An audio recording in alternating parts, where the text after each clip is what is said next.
जय गुरुदेव। आज की क्लास में हम लोग सूत्र नंबर 8, 9, 10 और 11 इनको हम पढ़ने वाले हैं और इनको हम समझने वाले हैं। हमने इससे पहले वृत्तियों के अंदर प्रमाण वृत्ति पढ़ी है और प्रमाण वृत्ति में हमने देखा कि प्रमाण जो वृत्ति है इसके भी 3 भाग हैं, प्रत्यक्ष, अनुमान और आगम। आज हम जो पढ़ने वाले हैं वो है हमारी अगली वृत्ति, वो है हमारी विपर्य, फिर विकल्प, फिर निद्रा और स्मृति। ये हम 4 वृत्तियां आज हम पढ़ने वाले हैं। तो चलिए शुरू करते हैं। विपर्य वृत्ति के लिए क्या बोलते हैं? तो विपर्य वृत्ति क्या है? तो बोलते हैं विपर्य वृत्ति वो है जिसमें मिथ्या ज्ञान है। जिसमें क्या है? मिथ्या ज्ञान है। मिथ्या ज्ञान से जो वृत्ति बनती है वो है विपर्य वृत्ति। यानी यहाँ पे जो है वो ज्ञान कैसा है? वास्तविक ज्ञान नहीं है। क्या नहीं है? वास्तविक ज्ञान यहाँ पर नहीं प्राप्त होता। तो बोलते हैं विपर्य मिथ्या ज्ञान अत द्रुप प्रतिष्ठम। अत द्रुप प्रतिष्ठम का मतलब होता है जहाँ पे वस्तु का वास्तविक रूप ना होना, जहाँ पे वस्तु का वास्तविक रूप न होना। और तद्रुप प्रतिष्ठम का मतलब क्या होता है?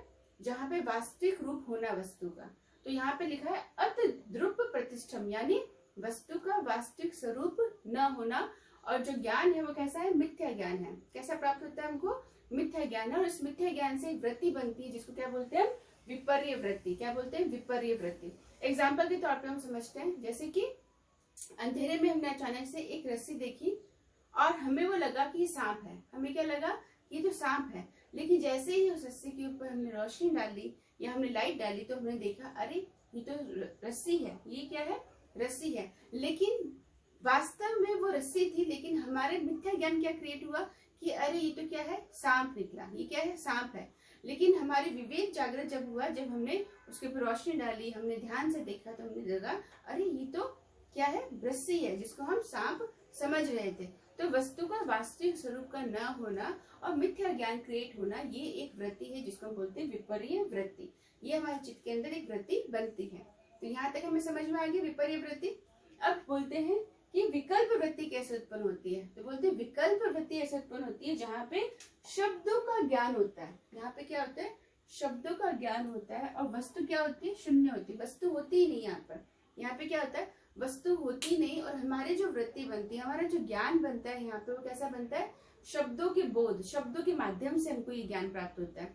एग्जाम्पल के तौर पर जैसे हमने परी लोग सुना है, हमने स्वर्ग लोग सुना है, हमने देखा है परी लोग ऐसा होता है, स्वर्ग लोग ऐसा होता है, परियां ऐसी होती है, पर हमने वास्तविकता वहां पर देखी नहीं, वस्तु देखी नहीं, पर हमें शब्दों के माध्यम से ज्ञान है। हमें क्या है? शब्दों के माध्यम से ज्ञान है। जैसे हम पतंजलि योग दर्शन पढ़ रहे हैं तो हम ये कहते हैं पुरुष और प्रकृति दोनों का संयोग होने से जगत बना है और हम सब बने हैं, पंच तत्व बने, सब बने हैं। तो हमने ये सब शब्दों का ज्ञान है। पुरुष का ज्ञान जो है वो शब्दों का ज्ञान हमने सब पढ़ा। चैतन्य है, पुरुष चैतन्य स्वरूप है, चित्त का स्वरूप है, ऐसा हमने सब पढ़ा है। तो ये क्या है?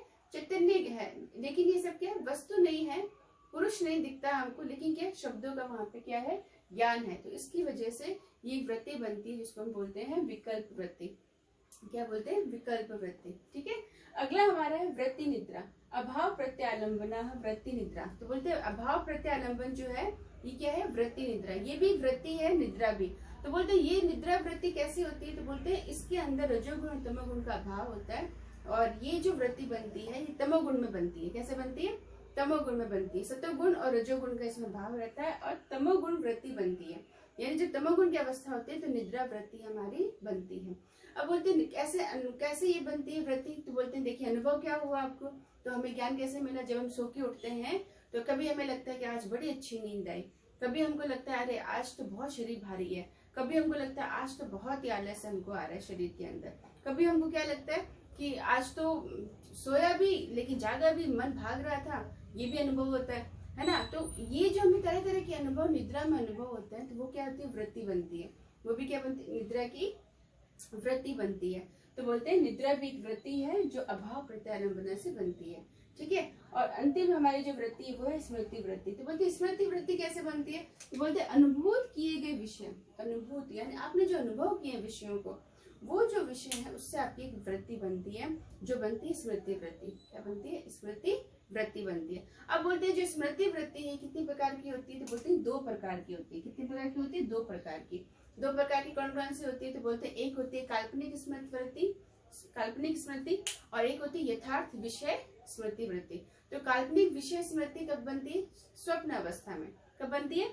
स्वप्न अवस्था में। और जो हमारी दूसरी स्मृति है यथार्थ, तो यथार्थ कैसे बनती है? तो बोलते हैं यथार्थ स्मृति जो बनती है वो हमारी जागृत अवस्था में बनती है। तो इस प्रकार स्मृति जो होती है 2 प्रकार की बनती है, और स्मृति जो होती है ये बुद्धि के अंदर हमारे अनुभूत विषय लिप्त ना हो, यानी गायब ना हो, उसको बोलते हैं स्मृति। क्या बोलते हैं? उसको हम बोलते हैं स्मृति। जहाँ बुद्धि जो होती है उसके अंदर हमारे अनुभूत किए हुए विषय जो होते हैं वो गायब नहीं होते, लिप्त नहीं होते, हटते नहीं, उसको बोलते हैं स्मृति। अब बोलते हैं जो स्मृति बनती कैसे? तो बोलते 5 प्रकार के अनुभव से बनती है। कैसे?